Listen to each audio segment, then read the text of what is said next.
Some inspo, yeah. Gotcha. So long on the shag, we're keeping all the length. I really like this. So I think when we bring that back to, you want to play with having some of like a little bit of a burn like that? Yeah, I really like the pieces on the side and the front. Cool. Then these are going to come up much shorter. That'll be fun. This kind of layering in the back is really cool to me, and the shape like around the ears. Correct me if I'm wrong here, but I'm seeing the ear exposure is way optional.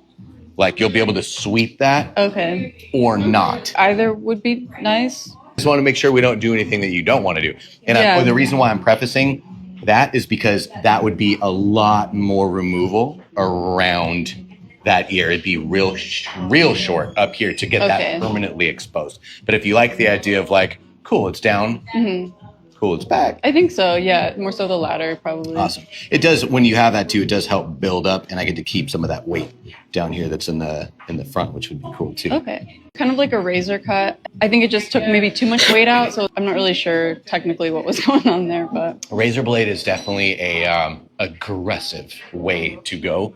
Has its place, but on curly hair, you don't need to use a razor blade to get a vibe like that. But that razor blade, I'm assuming they did it on wet hair. So they're taking a lot out, probably more than they were expecting to. Doesn't sound like that's what you were looking for at the time. Not so much, yeah. With the bleach, I think too, it was just like a little. For sure, it adds to that breakage. And the razor is technically damaging. And I know we're gonna get a bunch of people who say the razor's not damaging if you use it right. It doesn't.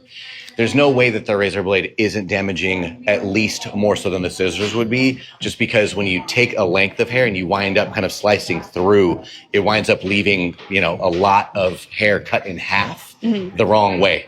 So it dries out, you get those split ends, you get that breakage a lot easier. There are some people that really, really know what they're doing with the razor blade, and they're definitely the people to see if you wanted that. But for this conversation, I won't be using a razor blade. We're going to do it all on dry hair. I have my favorite pair of scissors that I'm going to get to pull out for this, which I'm really excited for. Sweet. This is going to be a huge change, which I'm pumped on. Any spot that you'd be mad at me, or you want to keep literally all of it? You said you're wanting to keep length. Any spot that you'd be mad at me, or you want to keep literally all of it? Because do you feel like that's doable to keep it? I can keep every last inch of that length if that's what you want. I just want to make sure I'm not leaving something that you were hoping to see moved up a little bit. No, I think I'd like to keep it if possible. Yeah, let's do that. I like the idea too of if we get to knock a bunch of this, it's going to bring a lot of the shape up higher.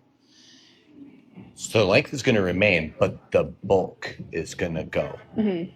Does that bum you out, or does that sound good? I want that action up here. That sounds good. Yeah, I like the idea of like being able to see like some more shape, kind of. Yeah. Cool. Not necessarily like puffy, but yeah.